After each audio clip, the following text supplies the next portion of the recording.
Hello and welcome to Ramblings of 40-Year-Old Man. Chris Smith with you today. Another quick book review. Today we're going to talk about The Hollow Places by T. Kingfisher.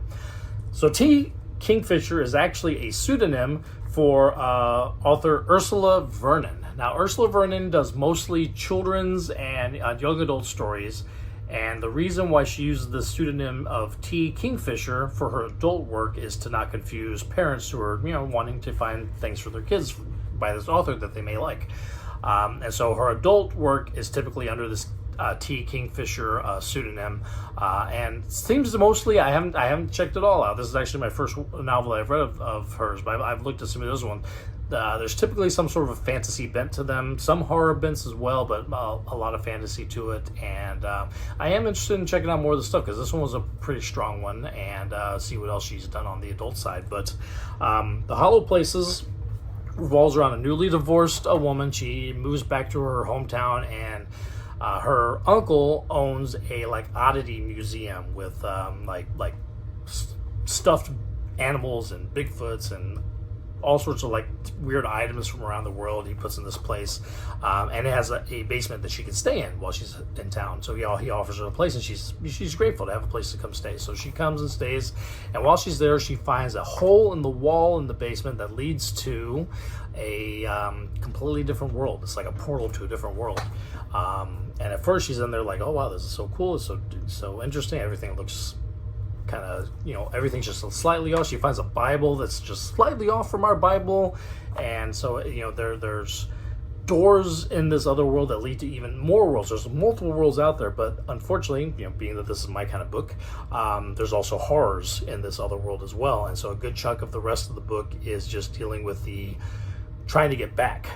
And then once they are back, there's still a lot of horror because it keeps trying to draw her back to this other world.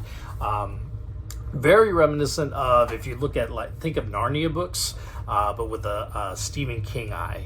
Think of The Talisman by Stephen King, or his most recent fairy tale. Had a lot of similarities with the story here as well. And Pan's Labyrinth is actually a good one. I actually read somewhere where somebody compared this Pan's Labyrinth to because there's horror elements, but a lot of it is fantasy, and then you throw in the horror elements on top of it. That kind of makes it feel like that Stephen Kingness of it. But yeah, overall, I enjoy this quite a bit. The character work was good. The main character was very relatable. The audio narrator, because of course I'm doing audiobooks, did a great job of the narration styling and getting you in the head of this character. And yeah, some real creepy stuff going on, some almost Lovecraftian happenings near the end of the book. And yeah, I would definitely give this one a recommend if you're into any sort of a fantasy / horror kind of genre.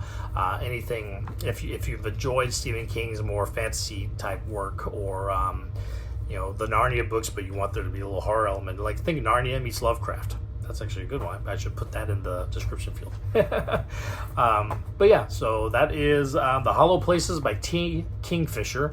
Excited to catch up to some other things that she's written. I know I've seen some other stuff in my library, so I'll be checking out some more. Let you know with other rambles how good those are or not. But I would recommend this one. So thank you for listening to me ramble today, and we'll be back in soon with some more rambles. And thank you, as always, for watching. And I do want to mention, I think I hit 50 subscribers the other day, which, when I first started this out, I thought would have 5, and it'd all be family members. But, maybe I have 50 family members, but I think there's some just random people I don't know that are following. So if you're enjoying these and you ever want to drop a little comment in the comment field, I had a wonderful comment on the my Terrifier 2 one.